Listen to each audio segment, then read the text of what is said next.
ತಿನ್ನುತ್ತೆ ಅಣ್ಣ ಅಣ್ಣ ನೋಡಿದ್ರೆ ನಿಮಗೆ ಹೆಂಗ ಅನ್ಸುತ್ತೆ? ಒಂಥರ ನಿಮ್ಮ ಫೋನು ನನಗೇನು ಹುಷಾರಿದ್ದಂಗೆಲ್ಲ ನಾನು ಮಾಡ್ತಾನೆ ಇರಲಿಲ್ಲ.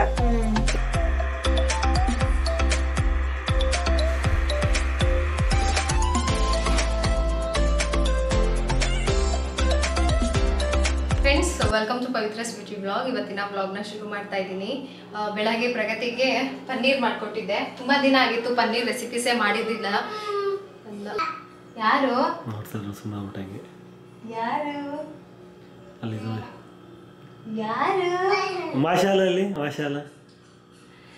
ಬೆಳಗ್ಗೆನೆ ಪ್ರಗತಿಗೆ ಪನ್ನೀರ್ ಮಾಡಿಕೊಟ್ಟಿದ್ನಾ. ಸೊ ಪನ್ನೀರ್ ಮಾಡಿಬಿಟ್ಟು ಚಪಾತಿ ಮಾಡಿದೆ. ತುಂಬ ದಿನದಿಂದ ಪನ್ನೀರ್ ರೆಸಿಪಿ ಮಾಡಿಲ್ಲ ಅಂತ ಹೇಳ್ಬಿಟ್ಟು ಪಾಪ ಬಾಯಿ ಬಿಟ್ಟು ಕೇಳಿ ಪ್ರಗತಿ ಬೆಳಗ್ಗೆ, ಮಮ್ಮಿ ಪನ್ನೀರ್ ಮಾಡಿಕೊಡ್ತೀಯಾ ಅಂತ. ಸೊ ಮಾಡಿದ್ದೆ, ಜಾಸ್ತಿನೇ ಮಾಡಿದೆ. ಎಲ್ಲರಿಗೂ ಒಂದು ಟೈಮಿಗೆ ಖಾಲಿ ಆಗಿದೆ. ಇಷ್ಟು ಶಾಹಿ ಪನ್ನೀರ್ ಅಂತಾರಲ್ಲ ಅದು. ಸೊ ಅದ್ರ ಜೊತೆಗೆ ಚಪಾತಿ ಮಾಡಿದ್ದೆ. ಇವಾಗ ಸ್ವಲ್ಪ ಬೀಟ್ರೋಟು ಕ್ಯಾರೆಟ್ ಉಳಿದಿತ್ತು, ಸರಿ ಅಂತ ಹೇಳ್ಬಿಟ್ಟು ಎಲ್ಲ ಕ್ಲೀನ್ ಮಾಡಿ ತುರಿದಿಟ್ಕೊಂಡಿದ್ದೀನಿ. ಸ್ವಲ್ಪ ಬೀಟ್ರೋಟ್ ಪಲ್ಯ ಮಾಡಿಬಿಟ್ಟು ಕ್ಯಾರೆಟ್ ಹಲ್ವಾ ಮಾಡೋಣ ಅಂತ ಮನೆ ಕ್ಲೀನ್ ಮಾಡೋಕ್ಕೂ ಮುಂಚೆಗೆ ಎಲ್ಲ ಕ್ಲೀನ್ ಮಾಡಿ ಇಟ್ಕೊಂಡಿದ್ದೆ. ಇನ್ನೇನು ಇದು ಒಗ್ಗರಣೆ ಹಾಕೋದು, ಅದು ಕ್ಯಾರೆಟ್ ಹಲ್ವಾ ಎರಡು ಕಡೆ ಮಾಡಿಕೊಂಡ್ರೆ ಆಗಿಬಿಡುತ್ತೆ. ಎರಡು ಸಂಕ್ರಾಂತಿ ಹಬ್ಬದ ಹಿಂದಿನ ದಿನದಿಂದ ಅಮ್ಮಂಗೆ ಫೋನ್ ಮಾಡ್ತಾನೆ ಇದ್ದೀನಿ. ಪ್ರತಿದಿನ ಫೋನ್ ಮಾಡಿದ್ರೆ ಅಮ್ಮ ಇನ್ನೂ ಹುಷಾರಿಲ್ಲ ಅಂತ ಇದ್ರು. ಸೊ ಇನ್ನೂ ಹುಷಾರಾಗಿಲ್ಲ ಅಂತ ಅಂದಮೇಲೆ ಒಂದ್ಸರಿ ಹೋಗಿ ನೋಡ್ಕೊಂಡ್ ಬರೋಣ ಅಂತ ಅನಿಸ್ತಾ ಇತ್ತು ನನಗೂ ಕೂಡ. ಹಬ್ಬ ಅಂತ ಹೇಳ್ಬಿಟ್ಟು ಹೋಗೋಕ್ಕೆ ಆಗಿದ್ದಿಲ್ಲ. ಹಬ್ಬದ ಕೆಲಸ, ಪೂಜೆ, ನಮ್ಮನೇಲೂ ಎಲ್ಲ ಕೆಲಸ ಇರುತ್ತಲ್ವಾ. ಸರಿ ಇವಾಗಾದ್ರೂ ಹೋಗ್ಬಿಟ್ಟು ಒಂದ್ಸರಿ ಅಮ್ಮನ್ನ ನೋಡ್ಕೊಂಡು ಬರೋಣ ಅಂತ ಅನ್ಕೊಂಡಿದ್ದೀನಿ. ಪ್ರಗತಿ ಸ್ಕೂಲಿಂದ ಬರೋಷ್ಟರಲ್ಲಿ ಹೋಗಿ ನಮಗೆ ಹತ್ರನೇ ಆಗುತ್ತೆ, 1 ಅವರ್ ಸುಮ್ಮನೆ ಹೋಗಿ ಮಾತಾಡ್ಸ್ಕೊಂಡು ಬರೋಣ ಅಂತ ಹೇಳ್ಬಿಟ್ಟು ಇದಕ್ಕಿದಂಗೆ ನಿನ್ನೆ ನನ್ನ ಹಸ್ಬೆಂಡ್ಗೆ ಕೇಳಿದೆ ಹೋಗೋಣ ಅಂತ. ಸರಿ ಹೋಗೋಣ ಅಂತ ಅಂದರು. ಇಲ್ಲಿ ನಾನು ಬೀಟ್ರೂಟ್ ಪಲ್ಯ ಮಾಡ್ತಾ ಇದ್ದೀನಿ. ಬೀಟ್ರೂಟ್ ಪಲ್ಯಗೆ ಸ್ವಲ್ಪ ಎಣ್ಣೆ, ಕಡಲೆಬೇಳೆ, ಸಾಸಿವೆ, ಅದ್ರ ಜೊತೆಗೆ ಈರುಳ್ಳಿ, ಹಸಿರುಮೆಣಸಿನಕಾಯಿ ಹಾಗೆ ಬೀಟ್ರೂಟು, ತೆಂಗಿನಕಾಯಿ ತುರಿ ಹಾಕ್ಬಿಟ್ಟು ಚೆನ್ನಾಗಿ ಫ್ರೈ ಮಾಡಿಕೊಂಡ್ರೆ ಬೀಟ್ರೂಟ್ ಪಲ್ಯ ರೆಡಿ ಆಗುತ್ತೆ. ಅದ್ರ ಜೊತೆಗೆ ಕ್ಯಾರೆಟ್ ಹಲ್ವಾ ಮಾಡೋಣ ಅಂತ ಅಂದ್ಕೊಂಡಿದ್ದೀನಿ. ಕ್ಯಾರೆಟ್ ಹಲ್ವಾ ಬಂದು ಲಾಸ್ಟ್ ಟೈಮ್ ಮಾಡ್ಕೊಂಡು ಹೋಗಿದ್ದೆ ಅಮ್ಮಂಗೆ. ನನಗೆ ಅಮ್ಮಂಗೆ ಇಷ್ಟ ಆಯಿತು ಅಂತ ಅನ್ನಿಸ್ತು. ಸೊ ಹಾಗಾಗಿ ಮತ್ತೆ ಮಾಡ್ಕೊಂಡು ಹೋಗೋಣ ಅಂತ ಹೇಳ್ಬಿಟ್ಟು ಕ್ಯಾರೆಟನ್ನೆಲ್ಲ ತುರಿದಿಟ್ಕೊಂಡಿದ್ದೀನಿ. ಹಾಗೆ ಅದಕ್ಕೆ ಸ್ವಲ್ಪ ಡ್ರೈ ಫ್ರೂಟ್ಸ್ನೆಲ್ಲ ಕಟ್ ಮಾಡ್ಕೊತಾ ಇದ್ದೀನಿ. ಬೀಟ್ರೂಟ್ ಪಲ್ಯ ಪ್ರೀತಮ್ಗೂ ಕೂಡ ಫೇವ್ರೇಟು, ಜೊತೆಗೆ ಪ್ರಗತಿಗೂ ಕೂಡ ಫೇವ್ರೇಟು. ಸ್ಕೂಲಲ್ಲಿ ಲಂಚ್ ಬಾಕ್ಸ್ ಹಾಕೊಟ್ಟಾಗ ಪ್ರಗತಿ ಯಾವ ಬ್ರೇಕ್ಫಾಸ್ಟನ್ನು ಸ್ಕಿಪ್ ಮಾಡಿ, ಅಂದರೆ ಪಲ್ಯ ಏನಾದರೂ ಮಾಡಿಕೊಟ್ಟಾಗ ಖಾಲಿ ಡಬ್ಬ ಬರ್ತಾ ಇರಲಿಲ್ಲ. ಆದರೆ ಬೀಟ್ರೂಟ್ ಪಲ್ಯ ಮಾಡಿಕೊಟ್ಟಾಗ ಮಾತ್ರ ಕಂಪ್ಲೀಟಾಗಿ ಬಾಕ್ಸ್ ಖಾಲಿ ಆಗ್ತಾಯಿತ್ತು. ಸೊ ಅವಾಗಿಂದ ಜಾಸ್ತಿ ನಾನು ಮನೆಯಲ್ಲಿ ಬೀಟ್ರೂಟ್ ಪಲ್ಯನ ಮಾಡೇ ಮಾಡ್ತೀನಿ. ಅದು ಆರೋಗ್ಯಕ್ಕೂ ಕೂಡ ತುಂಬ ಒಳ್ಳೆಯದು. ಮಕ್ಕಳಾಗೆ ತಿಂತಾರೆ ಅಂದರೆ ಖುಷಿ ಅಲ್ವಾ. ಸೊ ಇವತ್ತು ನಾನು ನಿಮಗೆ ಅಗಾರ ಒಗ್ರ ಸಿಗ್ನಿಫೈ ಹ್ಯಾಂಡ್ವುಡ್ ಗಾರ್ಮೆಂಟ್ ಸ್ಟ್ರೀಮರ್ ಬಗ್ಗೆ ಹೇಳ್ತಾ ಇದ್ದೀನಿ. ಇದು ಆರಿಜಾಂಟಲ್ ಮತ್ತು ವರ್ಟಿಕಲ್ ಎರಡೂ ರೀತಿಯಾಗಿ ಯೂಸ್ ಮಾಡ್ಕೋಬೋದು. ಹಾಗೆ ಫಾಸ್ಟಾಗೆ ಹೀಟ್ ಆಗುತ್ತೆ. ಈಗ ನಮ್ಮ ಬಟ್ಟೆಗಳನ್ನು ನಾವು ಬೇಗ ಐರನ್ ಮಾಡ್ಕೋಬೇಕು, ಅದ್ರ ಜೊತೆಗೆ ಕೆಲವೊಂದು ಡೆಲಿಕೇಟೆಡ್ ಬಟ್ಟೆಗಳಿರುತ್ತೆ, ಅದನ್ನೆಲ್ಲ ಐರನ್ ಮಾಡಬೇಕು ಅಂತಂದರೆ ಈ ಒಂದು ಗಾರ್ಮೆಂಟ್ ಸ್ಟೀಮರ್ ತುಂಬಾ ಬೆಸ್ಟ್ ಆಗಿ ವರ್ಕ್ ಆಗುತ್ತೆ. ಸೊ ಜೊತೆಗೆ ನಿಮಗೆ ಸೆರಾಮಿಕ್ ಸ್ಟೀಮ್ ನಾಸಲ್ಸ್ ಕೊಟ್ಟಿರ್ತಾರೆ. 1500 ವ್ಯಾಟ್ ಪವರ್ ಇರುತ್ತೆ. ಈ ಒಂದು ಬಾಕ್ಸಲ್ಲಿ ನೀವು 260 ml ವಾಟರನ್ನು ಫಿಲ್ ಮಾಡ್ಕೋಬಹುದು. ಅಟ್ಯಾಚಬಲ್ ಫ್ಯಾಬ್ರಿಕ್ ಬ್ರಷ್ಗಳನ್ನು ಕೊಟ್ಟಿರ್ತಾರೆ. ಇದರಲ್ಲಿ 2 ರೀತಿಯಾದಂತಹ ಅಟ್ಯಾಚಬಲ್ ಬ್ರಷ್ ಇರುತ್ತೆ. ಇದು ಒಂದು. Next normal every day use ಮಾಡುವಂತಹ ಬಟ್ಟೆಗಳನ್ನು ಸ್ಟೀಮ್ ಮಾಡೋದಕ್ಕೆ ಅಂತ ಹೇಳ್ಬಿಟ್ಟು ಈ ಒಂದು ಅಟ್ಯಾಚನ್ನು ಕೊಟ್ಟಿರ್ತಾರೆ. ಅದ್ರ ಜೊತೆಗೆ ಸ್ಟೀಮ್ ಮಾಡುವಾಗ ಕೈಗೆ ಹಬೆ ತಾಗಬಾರ್ದು. ಹಬೆ ತಾಗಿದ್ರೆ ಕೈ ಸುಡೋ ಚಾನ್ಸಸ್ ಇರುತ್ತೆ ಅಂತ ಹೇಳ್ಬಿಟ್ಟು 2 ಗ್ಲೌಸನ್ನು ಕೂಡ ಕೊಟ್ಟಿರ್ತಾರೆ. ಸೊ ಇದಿಷ್ಟು ನಿಮಗೆ ಬಾಕ್ಸಲ್ಲಿ ಸಿಗುತ್ತೆ ಈ ಒಂದು ಹ್ಯಾಂಡಲ್ಡ್ ಗಾರ್ಮೆಂಟ್ ಸ್ಟೀಮರಲ್ಲಿ. ಸೊ ಈ ಒಂದು ಸ್ಟೀಮ್ ಐರನ್ ಪ್ರೆಸ್ ಮಾಡೋದ್ರಿಂದ ಬೇಗನೆ ನಾವು ಐರನನ್ನು ಮಾಡ್ಕೋಬಹುದು, ತುಂಬ ಕ್ವಿಕ್ಕಾಗಿ ಮಾಡ್ಕೋಬೋದು. ಸೊ ಈ ಒಂದು ಬಾಕ್ಸ್ಗೆ ನೀವು ನೀರನ್ನು ಫಿಲ್ ಮಾಡಬೇಕಾದ್ರೆ ಆದಷ್ಟು ಮ್ಯಾಕ್ಸಿಮಮ್ ಅಂತ ಏನು ಮೆನ್ಷನ್ ಮಾಡಿದ್ದಾರೆ, ಮಿನಿಮಮಿಂದ ಮ್ಯಾಕ್ಸಿಮಮ್ ಅದನ್ನು ನೀವು ಕರೆಕ್ಟಾಗಿ ಚೆಕ್ ಮಾಡಿಕೊಂಡು ನೀರನ್ನು ಫಿಲ್ ಮಾಡ್ಕೊಳ್ಳಿ.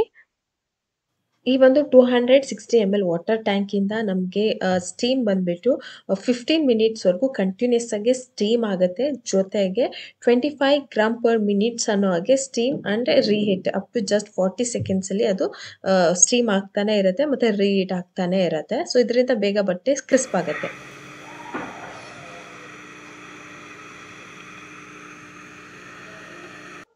ಇವಾಗ ಈ ಒಂದು ಗಾರ್ಮೆಂಟ್ ಸ್ಟೀಮರಿಂದ ನಮ್ಮಲ್ಲಿ ಹೆವಿ ಎಂಬ್ರಾಯ್ಡರಿ ಬಟ್ಟೆಗಳು ಇರ್ಬೋದು ಅಥವಾ ಜಾಕೆಟ್ ಕೆಲವೊಂದು ಬಟ್ಟೆಗಳನ್ನು ನಾವು ಮನೆಯಲ್ಲಿ ಐರನ್ ಮಾಡೋದಕ್ಕಾಗಲ್ಲ. ಇವನ್ ಐರನ್ ಬಾಕ್ಸಿಂದ ಡಿಸೈನರ್ ವೇರ್ ಇರ್ಬೋದು ಅಥವಾ ಕೆಲವೊಂದು ಪ್ಲೀಟ್ಸ್ ಇರುವಂತಹ ಬಟ್ಟೆಗಳನ್ನು, ಹೆವಿ ಎಂಬ್ರಾಯ್ಡ್ರಿ ಇರುವಂತಹ ಬಟ್ಟೆಗಳನ್ನು, ವರ್ಕ್ ಮಾಡಿರುವಂತಹ ಬ್ಲೌಸ್ಗಳನ್ನೆಲ್ಲ ನಾವು ಐರನ್ ಮಾಡೋದು ತುಂಬಾ ಕಷ್ಟ ಆಗುತ್ತೆ ನಾರ್ಮಲ್ ಪ್ರೆಸ್ ಐರನಲ್ಲಿ. ಸೊ ಅದಕ್ಕೆ ಈ ಒಂದು ಐರನ್ ತುಂಬಾ ಸಹಾಯ ಆಗುತ್ತೆ ಅಂತ ನನಗನ್ಸುತ್ತೆ. ಮೆನ್ಸ್ ಅವ್ರದ್ದು ಸೂಟ್ ಇರ್ಬೋದು, ಜಾಕೆಟ್ ಇರ್ಬೋದು. ಸೊ ಆ ಥರ ತುಂಬಾ ಡೆಲಿಕೇಟೆಡ್ ಆಗಿರುವಂತಹ ಬಟ್ಟೆಗಳನ್ನು ಐರನ್ ಮಾಡೋದಕ್ಕೆ ಈ ಒಂದು ಸ್ಟೀಮ್ ಐರನನ್ನು ನಾವು ಯೂಸ್ ಮಾಡ್ಕೋಬಹುದು. ಇದರೊಳಗೆ ನಮಗೆ 1 ಇಯರ್ ವಾರಂಟಿ ಕೊಟ್ಟಿರ್ತಾರೆ. ಈ ರೀತಿಯಾಗಿ ಸ್ಟೀಮ್ ಆಗುತ್ತೆ. ತುಂಬ ಚೆನ್ನಾಗಿ ಬಟ್ಟೆಯನ್ನು ಐರನ್ ಮಾಡ್ಕೊಬಹುದು. ಹಾಗೆ ಬೆಸ್ಟ್ ಏನಂತಂದರೆ ಟ್ಯಾಂಕಲ್ಲಿ ನೀರು ಖಾಲಿ ಆದಾಗ ಅಥವಾ ಲೋಗಿಂತ ಕಡಿಮೆ ಆದಾಗ ಆಟೋಮೆಟಿಕ್ಕಾಗಿ ಅದೇ ಆಫ್ ಆಗುತ್ತೆ. ಅದಾದಮೇಲೆ ನೀವು ಮತ್ತೆ ನೀರನ್ನು ಫಿಲ್ ಮಾಡಿಕೊಂಡು ಮತ್ತೆ ಐರನನ್ನು ಮಾಡ್ಕೋಬಹುದು. ಎಮರ್ಜೆನ್ಸಿಗೆ ಬಟ್ಟೆಯನ್ನು ಐರನ್ ಮಾಡೋದಕ್ಕೆ ತುಂಬಾ ಸಹಾಯ ಆಗುತ್ತೆ. ಈಗ ಕ್ವಿಕ್ಕಾಗೆಲ್ಲ ನಾವು ಹೊರಗಡೆ ಹೋಗಬೇಕು ಅಂತಂದರೆ ಬೇಗನೆ ಐರನ್ ಮಾಡ್ಕೊಂಡು ಹೋಗಬಹುದು ಯಾವ ರೀತಿಯಾದಂತಹ ಬಟ್ಟೆಗಳನ್ನು ಕೂಡ. ಸೊ ಈ ರೀತಿಯಾಗಿದೆ. ನಿಮ್ಗೇನಾದರೂ ಪ್ರಾಡಕ್ಟ್ ಬೇಕಂತಂದರೆ ಡಿಸ್ಕ್ರಿಪ್ಷನಲ್ಲಿ ಹಾಕಿರ್ತೀನಿ. ಸೊ ನೀವು ಒಂದು ವೆಬ್ಸೈಟಲ್ಲಿ ಅಥವಾ ಅಮೆಝಾನಲ್ಲಿ ನಿಮಗೆ ಅವೈಲಬಲ್ ಸಿಗುತ್ತೆ. ಆ ಲಿಂಕನ್ನು ಕ್ಲಿಕ್ ಮಾಡಿ ನೀವು ಬೈ ಮಾಡೋ ಹಾಗಿದ್ರೆ ಬೈ ಮಾಡ್ಕೋಬಹುದು. ಸೊ ಇದು ನನಗೆ ಈ ಒಂದು ಗಾರ್ಮೆಂಟ್ ಸ್ಟಿಮರ್ ಐರನ್ ಬಾಕ್ಸ್ ಬಗ್ಗೆ ಹೇಳಬೇಕಾಗಿತ್ತು. ಇದ್ರ ಜೊತೆಗೆ ನಾವು ಕೆಲವೊಂದು ಹೆವಿ ಪ್ಲೀಟೆಡ್ ಡ್ರೆಸ್ ಇರುತ್ತೆ. ಸೊ ಆ ಪ್ಲೀಟನ್ನು ನಾವು ನೀಟಾಗಿ ಐರನ್ ಮಾಡೋದು ತುಂಬ ಕಷ್ಟ ಆಗುತ್ತೆ. ಈ ಒಂದು ನಾನು ಅಟ್ಯಾಚಬಲ್ ಏನಿದೆ ಸೆಕೆಂಡ್ ಒನ್ ಅದನ್ನು ಅಟ್ಯಾಚ್ ಮಾಡಿದ್ದೀನಿ. ನಿಮ್ಗೇನಾದರೂ ಹೆವಿ ಪ್ಲೀಟೆಡ್ ಡ್ರೆಸ್ ಇದ್ದಾವೆ ಆ ಥರ ಅಂದಾಗ ಜಾಕೆಟ್ಗೆ ಅದಕ್ಕೆಲ್ಲ ನೀವು ಈ ಒಂದು ಅಟ್ಯಾಚನ್ನು ಹಾಕ್ಕೊಂಡು ಮಾಡಬೇಕಾಗತ್ತೆ. ಸೊ ಇಷ್ಟೇ ಈ ಒಂದು ಪ್ರಾಡಕ್ಟ್ ನಿಮಗೆ ರೀಸನಬಲ್ ಪ್ರೈಸಲ್ಲಿ ಕೂಡ ಸಿಗ್ತಾ ಇದೆ. ಸೊ ಒಂದ್ಸರಿ ನೀವು ಡಿಸ್ಕ್ರಿಪ್ಷನಲ್ಲಿರುವಂತಹ ಪ್ರಾಡಕ್ಟನ್ನು ಚೆಕ್ ಮಾಡ್ಬೋದು ಆರಾಮಾಗಿ.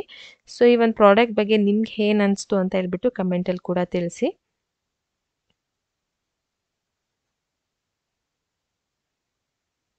ಅಲ್ಲಿಂದ ನನ್ನ ಮನೆಯಲ್ಲಿ ಕ್ಯಾರೆಟ್ ಹಲ್ವಾ ರೆಡಿ ಆಯಿತು. ನಾನು ಐರನ್ ಮಾಡ್ತಾನೆ ಕ್ಯಾರೆಟ್ ಎಲ್ಲ ಹಲ್ವಾ ಕೂಡ ಮಾಡ್ಕೊಂಡ್ಬಿಟ್ಟೆ.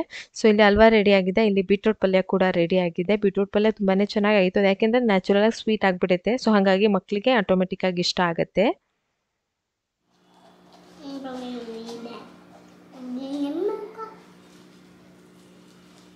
ಇವಾಗ ನಮ್ಮ ಮನೆಗೆ ಹೋಗೋಣ. ನಮ್ಮ ಮನೆಗೆ ಹೋಗೋಣ.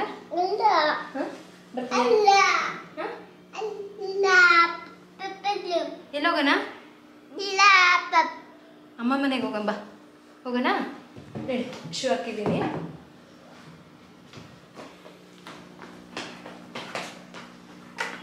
ಟೈಮ್ ಆಗೇ ಹೋಗಿದೆ. ಪ್ರಗತಿ ಬರೋಷ್ಟು ಬರೋಕ್ಕಾಗುತ್ತಾ ಇಲ್ವೋ ಗೊತ್ತಿಲ್ಲ. ಆಯ್ತು ಹೋಗೋಣ ಹೋಗೋಣ ಹೋಗೋಣ ಹೋಗೋಣ ಹೋಗೋಣ. ನಿನ್ನ ಕರ್ಕೊಂಡು ಹೋಗ್ದಲ್ಲೇ ನಾನು ಒಬ್ಬಳೇ ಹೋಗ್ತೀನಾ? ಸೊ ಹೋಗೋಣ.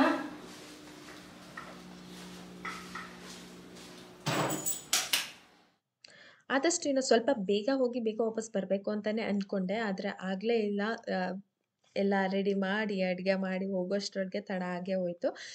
ಇನ್ನೇನು ಒಂದು 2 ಅವರ್ ಕೂಡ ಅಮ್ಮ ಮನೆಯಲ್ಲಿ ಇರೋದಕ್ಕಾಗಲ್ಲ ಅಂತಲೇ ಬೇಗ ಹೊರಟ್ವಿ. ಅದಕ್ಕೋಸ್ಕರ ನಾವು ಇವತ್ತು ಕಾರಲ್ಲಿ ಹೋಗಿಲ್ಲ, ಬೈಕಲ್ಲಿ ಹೋದ್ವಿ. ಕಾರಲ್ಲಿ ಹೋದರೆ ಇನ್ನೂ ಲೇಟ್ ಆಗಿಬಿಡುತ್ತೆ ಅಂತ 3 ಜನ ನಾವು ಇದ್ದೀವಿ. ಇವಾಗ 3 ಜನ ಅಂತ ಅಂದರೆ ಪ್ರೀತಮ್ ಜೊತೆ ಹೋಗಬಹುದು. ಬಟ್ ಪ್ರಗತಿ, ನಾನು ಇವರೆಲ್ಲ 4 ಜನ ಹೋಗೋದು ತುಂಬಾ ಕಷ್ಟ ಆಗುತ್ತೆ. ಸೊ ಹಾಗಾಗಿ ನಾವು 3 ಜನ ಅಲ್ವಾ ಅಂತ ಹೇಳ್ಬಿಟ್ಟು ಬೈಕ್ ತೊಗೊಂಡು ಹೊರಟ್ವಿ.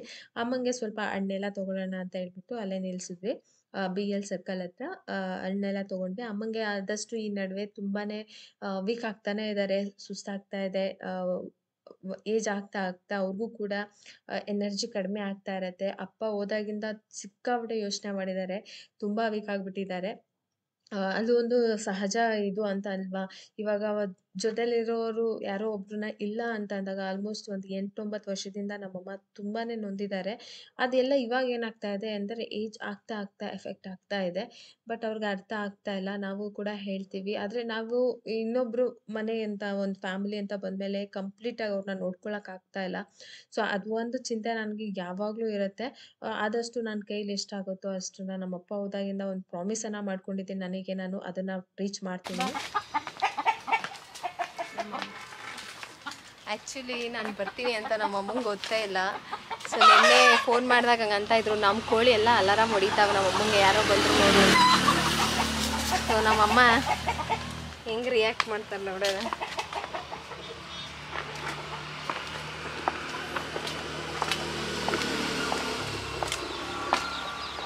ಅಮ್ಮ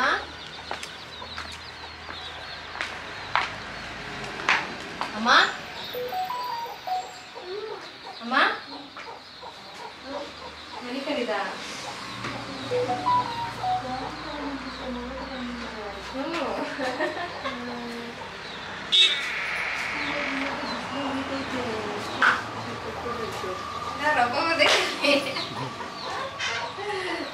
ನಾನು ಒಬ್ಳೆ ಬಂದಿಲ್ಲ ಇವ್ರನ್ನ ಕರ್ಕೊಂಡು ಒಬ್ಳೆ ಬರೋಕ್ಕಾಗತ್ತಾ ಇಲ್ಲ ಪ್ರೀತು ನೋಡಿಲ್ಲಿ ಬಾಯಿಲಿ ಇಲ್ಲಿ ನೋಡಿಲ್ಲಿ ಅಲ್ಲಿ ನೋಡಲ್ಲ ಅಂಬ ನೋಡಲ್ಲಿ ಏ ಅಂಬ ಕರು ನೋಡಿಲಿ ಯಾರಿದು ನಿನ್ನ ಫ್ರೆಂಡಾ ಹಾಂ ನಿನ್ನ ಫ್ರೆಂಡು ಹಾಯ್ ಮಾಡು ಸಂಕ್ರಾಂತಿ ಹಬ್ಬ ಆಯ್ತಾ ಅಂತ ಕೇಳು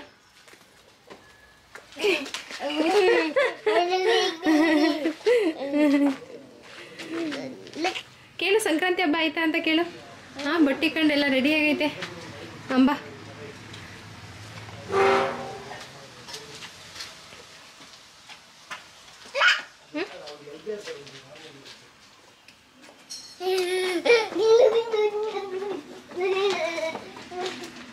ಒಲೆ ಎಲ್ಲ ಒರೆಸ್ದೆ ಒಂದೆರಡು ಬೆಳಗ್ಗೆ ಒಂದು ಹಾಕಿ ಎಲ್ಲ ಮಾಡಿದ್ದೀನಿ. ಅನ್ನಮ್ಮ ಬಿಸಿ ಬಿಸಿ ಅನ್ನ ಮಾಡಿದ್ದೀನಿ. ಸಾರು ಏನೀಗ ಒಂಚೂರು ಐತೆ, ಒಂಚೂರು ಮೆಣಸಿನ ಸಾರು ಏನು ಮಾಡ್ತೀನಿ. ನಾನು ಇರಲ್ಲ ಇರೋದಾಗೆ ಒಂಚೂರು ತಿನ್ಬಿಟ್ಟು ಬೇಡ ಹೋದ ಮನೇಲಿ ಮಾಡಿಕ್ಬಿಟ್ಟೆ ಬಂದಿರೋದು. ಸಾರು ಐತೆ ತಿನ್ನು, ಇನ್ನೂ ಹೆಚ್ಚಾಗಿಲ್ಲ. ಇಕ್ಕಿ ಬೇಡ ಸಾರು ಮಾಡಿರೋದು. ನಾನು ಬೆಳಗ್ಗೆ ದೋಸೆ ಹಾಕೊಂಡು ತಿಂದಿದ್ದ ಸಾರ್ಗಿನೇ. ಆಸ್ಪತ್ರೆಗೆ ಹೋಗಿದ್ದೀರಮ್ಮ? ನಾವು ಹೋಗಿ ಇದಾಯ್ತು, ಬಾ ಹೋಯ್ತದೆ. ಹೋಗ್ತಾರೆ ಎಲ್ಲಿ ಹೋಗೋದು, ಎಷ್ಟು ದಿನ ಇರುತ್ತೆ ಬಂದಿರೋದು. ಸಾರಿ ಬಂದಿಲ್ವಲ್ಲ, ಕೆಮ್ಮುತ್ತಾರೆ ನಾವು ಬಂದ ಬಾಚಾರ ತಂದು ಕೊಟ್ಟಿದ್ದು. ನುಂಗಿದ್ದೀನಿ, ಕಡಿಮೆ ಆಗೈತಿ. ಸುಸ್ತಾಗಿತ್ತಲ್ಲ ಅದು ಮನೆಗಂಡು. ಹಂಗೂ ಬೆಳಗ್ಗೆ ನೀರೆಲ್ಲ ಇಡ್ತಿದ್ದೀನಿ, ಪಾತ್ರೆ ತೊಳೆದಿದ್ದೀನಿ, ಹಸಗುಳ್ಗೆ ನೋಡಿದ್ದೀನಿ. ಇದನ್ನ ಮಾಡ್ತಾ ಇರೋದಕ್ಕೆ ಹಿಂಗೆ ಐತೆ ಮನೆ ಒರೆಸಿಲ್ಲ, ಸ್ನಾನ ಮಾಡಿಲ್ಲ, ಅಷ್ಟೇ ಇದ್ದಿದ್ದಲ್ಲ. ಅದಕ್ಕೆ ಇನ್ನೂ ಅಷ್ಟು ಟೈಮ್ ಐತಲ್ಲ ಅಂತ ಉಳ್ಕೊಂಡು ಈಗ ತಾನೆ. ಒಂದ್ಸರಿ ಎಲ್ಲಾದ್ರೂ ಸರಿಯಾಗಿ ತೋರಿಸ್ಕೊಬೇಕು ಕಣಮ್ಮ, ಆಗಲ್ಲ ಇಲ್ಲ ಅಂದ್ರೆ ಊಟ ತಿಬ್ರು ಒಂಚೂರು ಅನ್ನ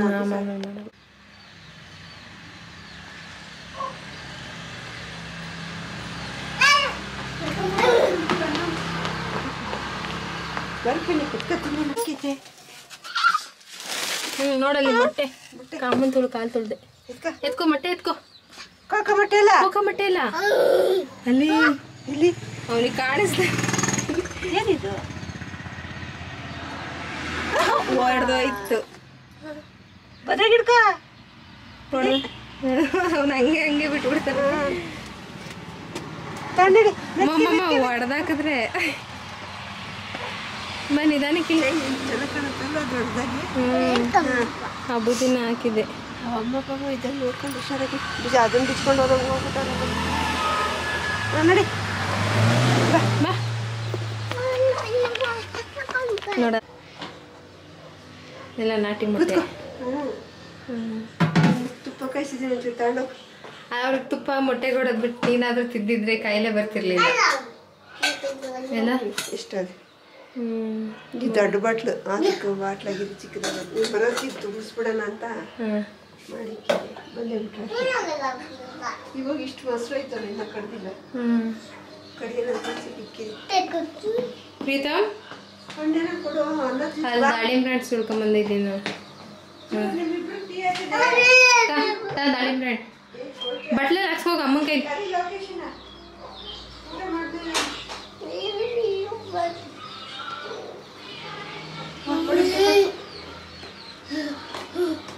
ಬಟ್ಟೆ ಕೊಡ್ಲಾ? ಅಲ್ಲಿ ನಡಿ, ಅಮ್ಮ ಕೊಡ್ತಾರೆ. ಕೂತ್ಕೋ ಕೂತ್ಕೋ ಕೆಳಕ್ಕೆ. ಬಿದ್ದೋದೆ ಅಂತ ಭಯ ಇಲ್ಲ, ಒಂದು ಕಾಲು ಎಲ್ಲ ತಾಯ್ಕ ಎಲ್ಲ ಬಿದ್ದೋದಲ್ಲ ಅಂತ ಪಾಪ.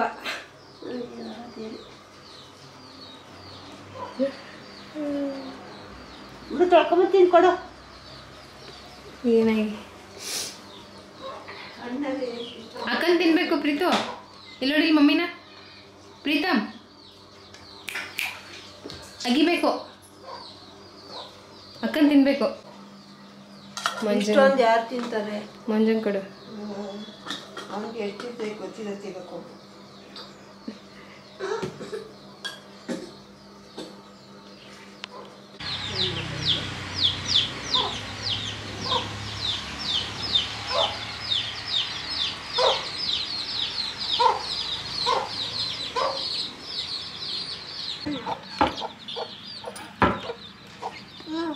ನೋಡಿ ಬಾ, ಹಣ್ಣು ತಿನ್ನುತ್ತೆ. ಹಣ್ಣು ಹಣ್ಣು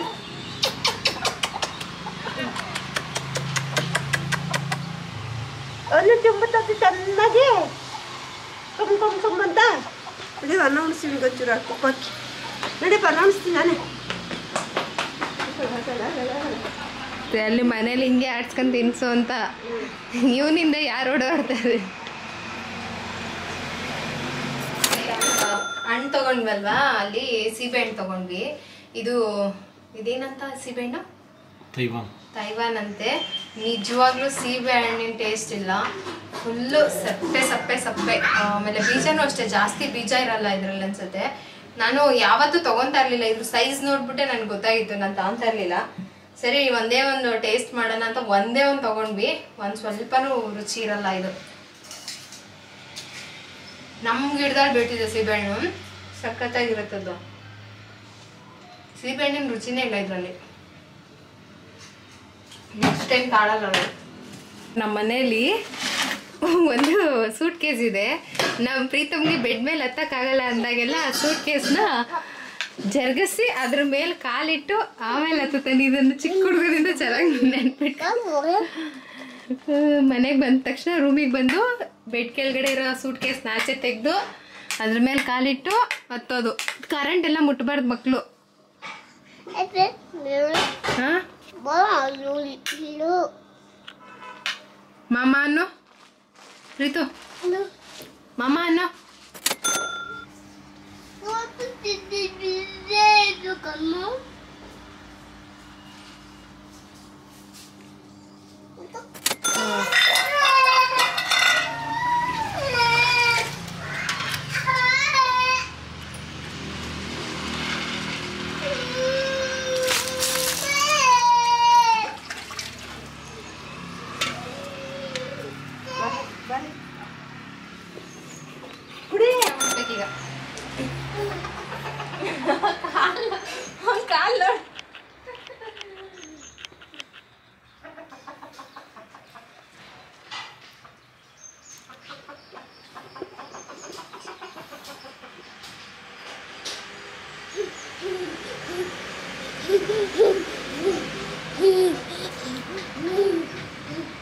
ಅಲ್ಲಿ ಬಂದು ತಿನ್ಸು ಅಂತ.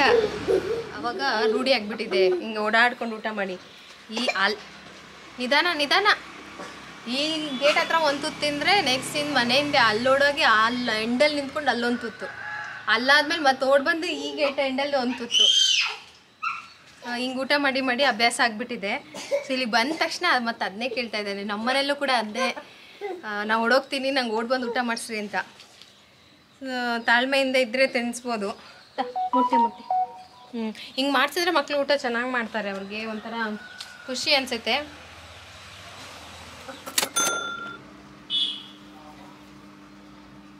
ಯಾಕಪ್ಪ ಒಬ್ಬನೇ ಬಂದು ಮಲ್ಕೊಂಬಿಟ್ಟಿದ್ಯಾ? ಹಾಂ, ಯಾಕೆ? ಹಾಂ,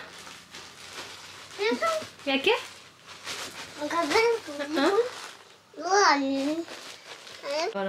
ಎಲ್ಲಿ ಈ ವರ್ಷ ಈ ಸತಿನೇ ನಂಗೆ ಹುಷಾರಿಲ್ಲ. ಕೊರೋನಾ ಇಂಜೆಕ್ಷನ್ ಹಾಕ್ಸ್ಕೊಂಡ್ಮೇಲೆ ಯಾರು ನಮ್ಮನೆ ಹತ್ರ ಒಬ್ರು ಹಂಗೆ ಅಂತ ಇದ್ರು. ಕೊರೋನಾ ಇಂಜೆಕ್ಷನ್ ಹಾಕ್ಸ್ಮೇಲೆ ನಂಗೆ ಅಂದಿದ್ಕೆ ಡಾಕ್ಟ್ರ್ ಬೈದೇ ಬಿಟ್ನಂತೆ. ದೊಡ್ಡನಿಗೂ ಹಂಗೆ ಆಗ್ತೈತಂತೆ, ದೊಡ್ಡದ್ಕಿಗೂ ಹಂಗೆ ಆಗ್ತೈತೆ, ಕೆಂಪಮ್ಮನ ನಾಳಿಗೂ ಹಂಗೆ ಆಗ್ತೈತಂತೆ. ಎಲ್ಲ ಹಂಗೆ ಅಂತವ್ರು ಕಣಮ್ಮ. ಎಷ್ಟು ಜನ, ನಾನು ಎಷ್ಟು ಕೆಲಸ ಮಾಡ್ತಾ ಇದ್ದೆ ಇವಾಗ ನಾನು ಕೆಲಸ ಅದೇ ನಾನು ಅವಾಗ ಹಂಗ ಅಂದೆ. ನಮ್ಮಮ್ಮನೂ ಅವಾಗ ಹಿಂದಿನ ವರ್ಷ ಮಾಡೋ ಕೆಲಸ ಈ ವರ್ಷ ಮಾಡ್ತಾ ಇಲ್ಲ, ಅವ್ರ ಕೈಲಿ ಆಗ್ತಾ ಇಲ್ಲ. ಸುಸ್ತು ಜಾಸ್ತಿ ಎಲ್ಲಾರ್ಗು, ಸುಸ್ತು. ಅದೇ ನಿಜಾನೋ ಸುಳ್ಳೋ ಗೊತ್ತಿಲ್ಲ. ಮಕ್ಕಳೇ ಮಲ್ಕೊಳಂಗಾಗುತ್ತೆ. ನನ್ಗೇನು ಹುಷಾರಿಲ್ದಂಗೆಲ್ಲ ನಾನು ಮಾಡ್ತಾನೆ ಇರ್ಲಿಲ್ಲ. ಯಾವ ಕೆಲ್ಸನೂ ಲೆಕ್ಕಕ್ಕಿಲ್ದಂಗ್ ಮಾಡ್ಕೊಂತಿದ್ನಪ್ಪ. ಇವಾಗ ಸರಿ ಪೂರ್ತಿ ಯಾವಾಗ್ಲೂ ಸುಸ್ತು ಅಂತಿದ್ಯಾ ನೀನು? ಯಾವಾಗ್ಲೂ ಆ ಇಂಜೆಕ್ಷನ್ ತಗೊಂಡ್ಮೇಲೆ ನನ್ಗೆ ಹುಷಾರ್ ತಪ್ಪಿದ್ರೆ ಸುಸ್ತಾಗುತ್ತೆ. ಕೊನೆ ಟೈಮಲ್ಲಿ ತಗೊಂಡ್ಬಿಟ್ಟೆ ನೀನು. ಅದೇ ಇವ್ನ ಹಾಸ್ಪಿಟ್ಲಿಗೆ ಬಿಡಲ್ಲ ಹಂಗೆ ಹೆಂಗೆ ಅಂತ ಎದುರಿಸ್ಬಿಟ್ರು. ಹೋಗಿ ನೋಡಕ್ ಬಿಡಲ್ಲ. ಪ್ರೀತಮ್ನ ಅವಾಗ ತಗೊಂಡು ನಾನು ಅಂತ ತಕ್ಕ ತಂದಿರ್ಲಿಲ್ಲ. ಬಾಣ ತಂದಕ್ಕೆ ಹೋದಾಗ ಅಲ್ಲೆಲ್ಲ ಹೋಗ್ಬೇಕು ಅಂದ್ರೆ ಮೆಸೇಜ್ ಕೇಳ್ತಾರೆ, ಅದು ಕೇಳ್ತಾರೆ, ಇದು ಕೇಳ್ತಾರೆ ಅಂತ ಇಲ್ಲಿ ಜನಗಳು ಸುಮ್ಮನೆ ಇರಲಿಲ್ಲ. ನಾನು ಬರಲೇ ಇಲ್ಲ ಅಲ್ಲಿಗೆ, ಚುಚ್ಚಿಸ್ಕೊಂಡಿದ್ರು ಆಗೋದು. ನಾನು ಅದೇ ಅಂದೆ, ಕೊನೆಗಾಲದಲ್ಲಿ ಹೋಗಿ ಇಂಜೆಕ್ಷನ್ ಹಾಕ್ಸ್ಕೊಂಬಂದ್ಬಿಟ್ಟೆ. ಎಷ್ಟು ದಿನ ಇಟ್ಬಿಟ್ಟು ಹೋಗಿ ಚುಚ್ಚಿಸ್ಕೊಂಬಿಟ್ಟೆ. ಹಾಕ್ಸ್ಕೊಳ್ಳಲ್ಲ ಅನ್ಕೊಂಡಿದ್ದು.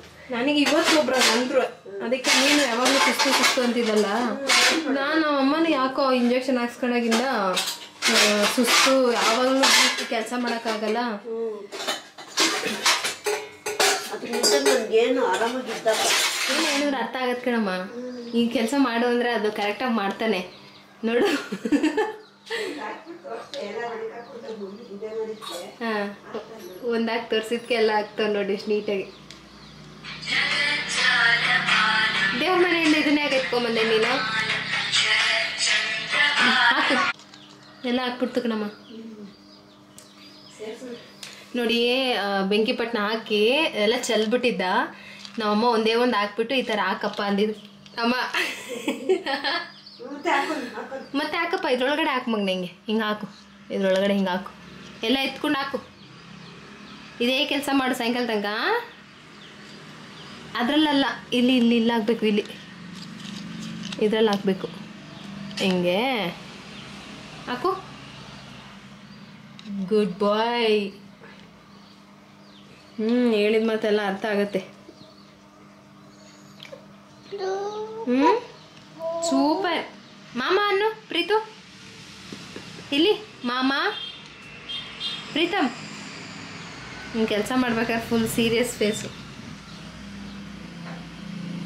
ಸೀರಿಯಸ್ಸಾಗಿ ಕೆಲಸ ಮಾಡುತ್ತೆ.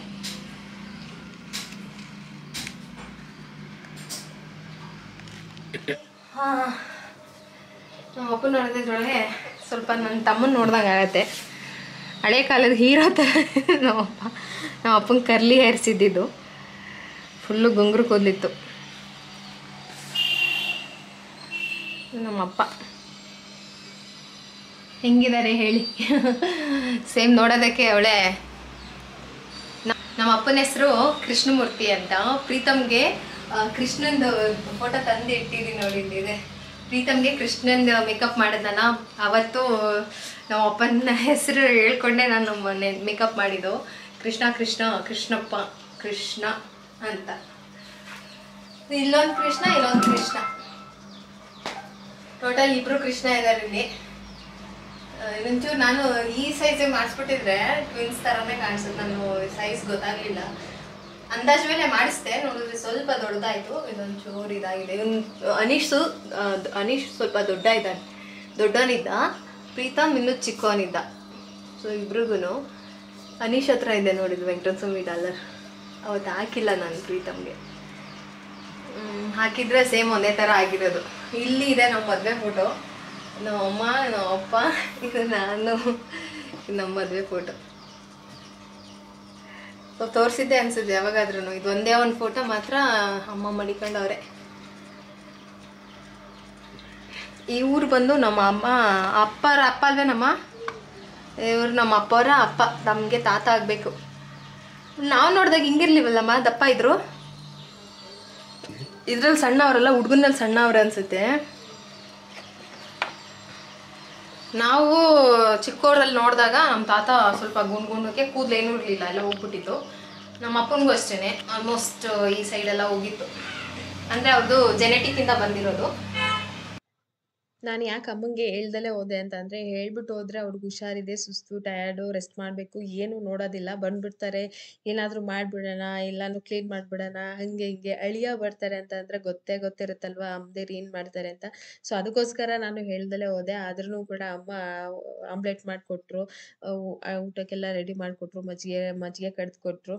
ಸೊ ಈ ಥರ ಬೇಡ ಅಂದ್ರೂ ಆ್ಯಕ್ಚುಲಿ ನಾನು ಕೆಲವೊಂದು ಸರಿ ಹೋಗೋದೇ ಇಲ್ಲ ಅನ್ನೋದು ಇದಕ್ಕೇನೆ. ಹುಷಾರಿಲ್ಲ ಅಂದರೂ ಅವ್ರು ಮಲಗಲ್ಲ, ನಾವೇನಾದರೂ ಬಿಟ್ಟರೆ ಏನಂತ ಗೊತ್ತಿಲ್ಲ. ಆಮೇಲೆ ನಾನಂತೂ ಇನ್ನೇನು 2 ಅವರ್ಗೆ ವಾಪಸ್ ಹೊರಟೋಗ್ತೀನಿ ಅಂದ ತಕ್ಷಣ ಅಮ್ಮ ಹೊರಟ್ಬಿಡ್ತೀರ ಇಲ್ಲ ಊಟ ಮಾಡ್ಬಿಟ್ಟು ಮಾಡಬಿಟ್ಟೆ ಹೋಗಬೇಕು ಅಂತ ಅನ್ನಕ್ಕೆ ಇಟ್ಬಿಟ್ಟು ಇದಕ್ಕಿದ ಬೇಳೆ ಸಾಂಬಾರಿತ್ತು ಅಂತ ಹೇಳ್ಬಿಟ್ಟು ಹಾಗೆ ಮೊಟ್ಟೆ ಆಮ್ಲೆಟ್ ಹಾಕಿ ಕೊಟ್ಟರು. ಸೊ ತಿಂದ್ಕೊಂಡು ಹಾಗೆ ಮನೆಗೆ ಹೊರಡೋಣ ಅಂದ್ಕೊಂಡೆ. ಅಷ್ಟರೊಳಗೆ ಒಂದು ಸ್ವಲ್ಪ ಕನಕಾಂಬರ ಹೂವು ಬಿಟ್ಟಿದ್ದೆ, ಬಿಡಿಸ್ಕೊಂಡು ಹೋಗಿ ಮುಟ್ಕೋ ಅಂತ ಹೇಳಿ ಹೂವು ಎಲ್ಲ ಬಿಡಿಸ್ಕೊಟ್ರು. ಸೊ ಈ ಥರ ನಮ್ಮಮ್ಮ, ಅದಕ್ಕೋಸ್ಕರ ನಾನು ಹೇಳ್ಬಿಟ್ಟು ಹೋಗಿರಲಿಲ್ಲ, ಹಾಗೆ ಹೋದೆ. ಆದ್ರೂ ಕೂಡ ಇಷ್ಟೆಲ್ಲ ಮಾಡ್ತಾರೆ. ಮಕ್ಕಳು ಅಂತಾನೆ ಆದಷ್ಟು ಅಮ್ದಿದ ಲೈಫೇ ಹೊರಟೋಗಿರತ್ತೆ. ಬಟ್ ಇವಾಗ ಅವ್ರಿಗೆ ಹುಷಾರಿಲ್ಲ ಅಂತಂದಾಗ ನಾವು ನೋಡ್ಕೊಳಕ್ ಆಗ್ತಾ ಇಲ್ಲ ಅನ್ನೋದು ಒಂದು ನೋವು ಯಾವಾಗಲೂ ಇರುತ್ತೆ. ಬಟ್ ಆದ್ರೂ ಭಗವಂತ ಅದಕ್ಕೊಂದು ಏನಾದರೂ ದಾರಿ ಮಾಡ್ಕೊಳ್ಳಿ ಅಂತ ಯಾವಾಗಲೂ ಕೇಳ್ತಾ ಇರ್ತೀನಿ, ನಾವು ನಮ್ಮಮ್ಮನ ನೋಡ್ಕೋಬೇಕು ಅಂತ. ಓಕೆ,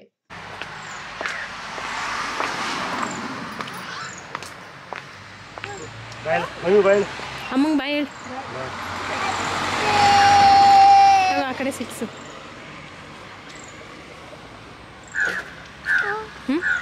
ನಂದು ಹೆಲ್ಮೆಟ್ ತರಲಿಲ್ಲ. ಮೊಟ್ಟೆ ಐತೆ, ಹುಷಾರು.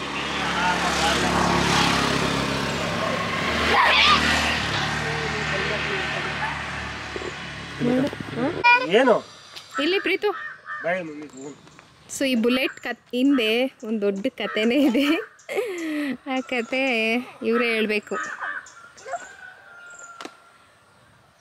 ಸೊ ಇದು ಬೈಕ್ ನಮ್ಮದೇ. ಇದು ಗ್ರೀನ್ ಮಾರ್ಕ್ ಇನ್ನೂ ತೆಗ್ದೇ ಇಲ್ಲ. ಎಮ್ ಇ ಜಿ ಪಾಸ್ ಇದು. ನಾವು MEG ಕ್ವಾರ್ಟರ್ಸಲ್ಲಿ ಇದ್ದಲ್ಲ, ಆವಾಗ ಪ್ರತಿಯೊಂದು ಗಾಡಿಗೂ ಈ ಥರ ಪಾಸ್ ಆಗ್ತಾಯಿದ್ರು. ಸೊ ಈ ಪಾಸ್ ಇದ್ದರೆ ನಮಗೆ ಒಳಗಡೆ ಅಲೋ ಮಾಡ್ತಾಯಿದ್ರು, ಇಲ್ಲ ಅಂದಿದ್ರೆ. ಹಾಂ, ನನ್ನ ಸ್ಕೂಟಿಲೂ ಇದೆ ಆ ಥರ ಪಾಸ್.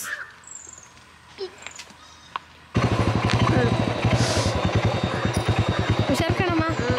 ಜಾಸ್ತಿ ಏನಾದರೂ ಹುಷಾರಿಲ್ಲಂಗಾದ್ರೆ ಆಸ್ಪತ್ರೆಗೆ ಹೋಗು. ಮನೇಲೇ ಕುತ್ಕೊಂಡು ವಾಸಿ ಆಗುತ್ತೆ ಅಂತೀಯ. ಬರಲಾ? ಬೈ ಮಾಡಪ್ಪ, ಹೋಗ್ತಾ. ಸೊ ನೋಡ್ಕೊಂಡ್ವಿ, ಅವ್ರಿಗೂ ಏನೋ ಒಂದು ಸಮಾಧಾನ ಅಂತ ಆಲ್ಮೋಸ್ಟ್ ಆಗಲೇ ಹುಷಾರಾಗ್ತಾ ಇದ್ರು. ಅವಾಗ ಹೋಗಿದ್ದೀನಿ ನಾನು.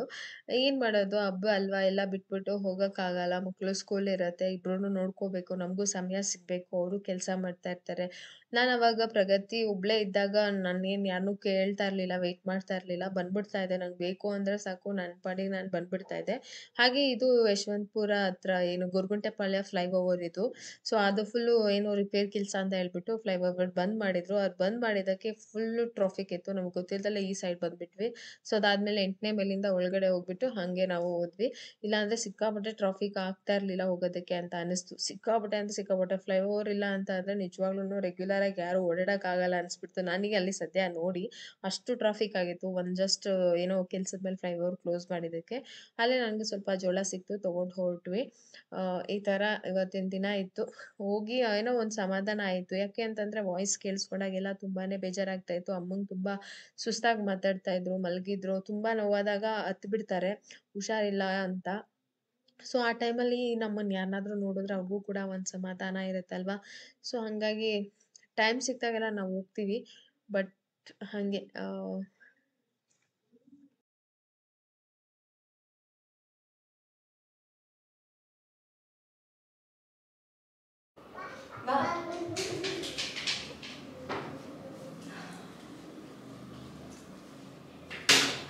ಸೊ ಅಮ್ಮ ಮನೆಯಿಂದ ಮನೆಗೆ ರೀಚ್ ಆದ್ವಿ. ಪ್ರಗತಿ ಇನ್ನು ಅಲ್ಲೇ ಶಾಪ್ ಹತ್ರ ಇದ್ರು, ಒಂದು ಅರ್ಧ ಗಂಟೆ ಲೇಟ್ ಆಯಿತು. ಸೊ ಹಂಗಾಗಿ ಶಾಪ್ ಹತ್ರನೇ ಇದ್ರು. ಪ್ರಗತಿ ವೆಯ್ಟ್ ಮಾಡು ಅಂತ ಹೇಳಿಬಿಟ್ಟು ನಾವು CC ಕ್ಯಾಮ್ರಾದಲ್ಲಿ ನೋಡ್ತಾ ಇರ್ತೀವಿ. ಹೋಮ್ವರ್ಕ್ ಇತ್ತು ಅಂತೆ, ಸ್ವಲ್ಪ ಹೋಮ್ವರ್ಕ್ ಎಲ್ಲ ಫಿನಿಶ್ ಬರ್ತೀವಿ ಅಂತ ಹೇಳಿದ್ವಿ. ಅಲ್ಲೇ ಅಂದರೆ ಅವಾಗವಾಗ ಪ್ರಗತಿನ ಶಾಪಿಗೆ ಕಳಿಸ್ತಾ ಇರ್ತೀವಲ್ವ, ಅಲ್ಲಿ ಅಭ್ಯಾಸ ಇದೆ ಎದ್ದು. ಸೊ ಇವಾಗ ಜಸ್ಟ್ ಬಂದಂಗೆ ಫ್ರೆಶ್ ಅಪ್ ಆದೆ. ಅವರು ಶಾಪ್ ಹತ್ರ ಹೋಗಬೇಕು ಅಂತಿದ್ರು. ಅಮ್ಮ ಮಜ್ಜಿಗೆ ಕುಡಿ, ಹೋಗ್ಬೇಕಾದ್ರೆ ದಾರಿಯಲ್ಲಿ ಬಾಯರ್ಕೆ ಆದರೆ ಅಂತ ಪಾಪ ಸಣ್ಣ ಬಾಟ್ಲಿತ್ತು, ಅದ್ರಲ್ಲಿ ಮಜ್ಜಿಗೆ ಹಾಕಿ ಕೊಟ್ಟಿದ್ದಾರೆ. ನಾನು ಬೈಕಲ್ಲಿ ಬಂದ್ವಲ್ವಾ, ಏನು ಐಟಮ್ ತರೋಕ್ಕಾಗಲ್ಲ ಬೈಕಲ್ಲಿ, ನಾವು ಕುತ್ಕೊಂಡು ಬರೋದೇ ಹೆಚ್ಚು. ಸೊ ಅದಕ್ಕೇನು ತರಲಿಲ್ಲ. ಒಂದು ಸ್ವಲ್ಪ ಮೊಟ್ಟೆನೂ, ಒಂದಿಷ್ಟು ಸೀಮೆ ಬದನೆಕಾಯಿ, ಕನಕಾಂಬರ, ತುಪ್ಪ, ಪ್ರೀತಮ್ಗೆ ಅಂತ ತುಪ್ಪ ಇತ್ತು. ಮತ್ತೆ ನಾನು ಹೋಗೋದು ಎಷ್ಟು ದಿನ ಆಗುತ್ತೋ, ಖಾಲಿ ಆಗಿಬಿಡುತ್ತೆ ಅಂತ ತುಪ್ಪ ಕೊಟ್ಟು ಕಳಿಸಿದ್ರು. ಸೊ ಇಷ್ಟು ಕೊಟ್ಟರು. ಬರಬೇಕಾದ್ರೆ ತುಂಬ ದಿನದಿಂದ ಹುಡುಕ್ತಾ ಇದ್ದೆ ನಾನು. ಇದು ಸ್ವೀಟ್ ಕಾರ್ನ್ ಬರುತ್ತೆ. ಸ್ವೀಟ್ ಕಾರ್ನ್ ಅಷ್ಟು ಚೆನ್ನಾಗಿರಲ್ಲ, ನಂಗೆ ಅಷ್ಟು ಇಷ್ಟನೂ ಆಗಲ್ಲ. ಇದು ನಾಟಿ ಜೋಳ ನನಗೆ ಎಲ್ಲೂ ಸಿಗಲ್ಲ. ಈಗ ಎಲ್ಲ ಕಡೆ ಎಲ್ಲಿ ಸುಟ್ಟಿರೋದು ಅಥವಾ ಬೇಯಿಸಿರೋದು ನೀವು ಹುಡ್ಕೋದ್ರೆ ಬರೀ ಸ್ವೀಟ್ ಕಾರ್ನೇ ಸಿಗುತ್ತೆ. ಈ ಥರ ಕಾರ್ನ್ ಸಿಗಲ್ಲ. ಅಲ್ಲಿ ಮಾರ್ತಾಯಿದ್ರು 100 ರೂಪಾಯಿಗೆ 8 ಅಂತೆ. ನಾವು 4 ತೊಗೊಂಬಂದ್ವಿ 50 ರೂಪಾಯಿ ಕೊಟ್ಟು.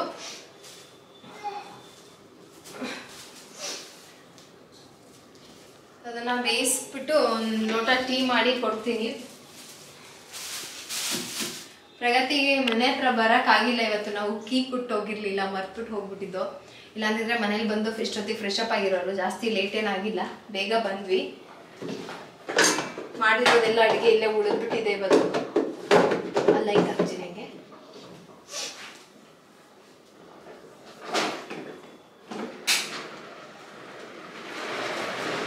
ಅಮ್ಮು ಅಮ್ಮು ಕ್ಯಾರೆಟ್ ಅಲ್ವಾ?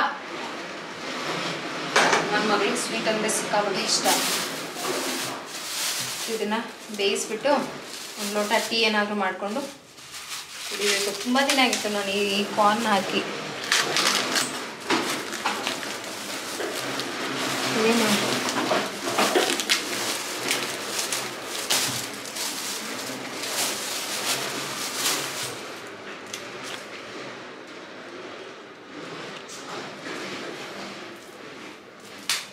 ಅಷ್ಟು ಬಲ್ತಿಲ್ಲ ಅಲ್ಲ? ಬಲ್ತು ಇಲ್ಲ, ತೀರಾ ಎಳೆದು ಇಲ್ಲ, ಆ ಥರ ಇದೆ. ಕರೆಕ್ಟಾಗಿದೆ. ನೋಡೋಕೆ ಮಾತ್ರ ಕಾಳು ಸಣ್ಣ ಸಣ್ಣ ಕರೆಕ್ಟಾಗಿದೆ.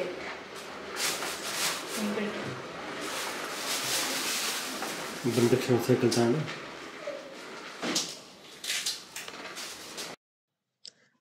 ಸೊ ಪ್ರೀತಮ್ ಇಲ್ಲಿ ಸೈಕಲಲ್ಲಿ ಆಟ ಆಡ್ತಾ ಇದ್ದಾನೆ. ಪ್ರೀತಮ್ಗೆ ಇನ್ನೊಂದು ಚೆನ್ನಾಗಿರೋ ಸೈಕಲ್ ಕೊಡಿಸ್ಬೇಕು ಅಂತ ಅಂದ್ಕೊಂಡಿದ್ದೀನಿ. ಬಟ್ ಇನ್ನೂ ಸ್ವಲ್ಪ ದೊಡ್ಡವನಾಗಲಿ, ಅಲ್ಲಿವರೆಗೂ ಬೇಡ. ತುಂಬ ಜನಕ್ಕೆ ನಾನು ಏನಾದರೂ ಖರ್ಚು ಮಾಡಲ್ಲ ಅಥವಾ ಹೊರಗಡೆ ಹೋದಾಗ ಏನು ಕಾಸ್ಟ್ಲಿ ತೊಗೊಳ್ಳಲ್ಲ ಅಥವಾ ಲೈಫಲ್ಲಿ ಆ ಥರ ತುಂಬ ಜನ ಕಮೆಂಟ್ಸ್ ಮಾಡ್ತಾರೆ. ಬಟ್ ನಾನು ತುಂಬ ಜೀವನದಲ್ಲಿ ನೋಡಿಬಿಟ್ಟಿದ್ದೀನಿ. ವಯಸ್ಸು ಚಿಕ್ಕದೇ ಇರ್ಬೋದು, ಬಟ್ ಎಕ್ಸ್ಪೀರಿಯೆನ್ಸ್ ತುಂಬ ಆಗಿದೆ ಲೈಫಲ್ಲಿ, ತುಂಬ.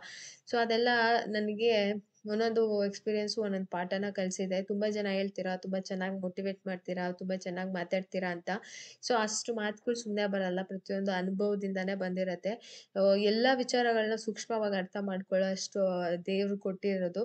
ಸೊ ಹಾಗಾಗಿ ನಾನು ಒಂದೇನೋ ಒಂದು ತಗೋಬೇಕು ಅಂದರೆ ಅಥವಾ ಒಂದು ಇದು ಮಾಡಬೇಕಂದ್ರೆ ನನ್ನ ಸ್ಯಾಟಿಸ್ಫ್ಯಾಕ್ಷನ್ ಜೊತೆಗೆ ನನ್ನವರನ್ನು ನಾನು ಒಂದ್ಸರಿ ಹಿಂದೆ ತಿರುಗಿ ನೋಡ್ತೀನಿ.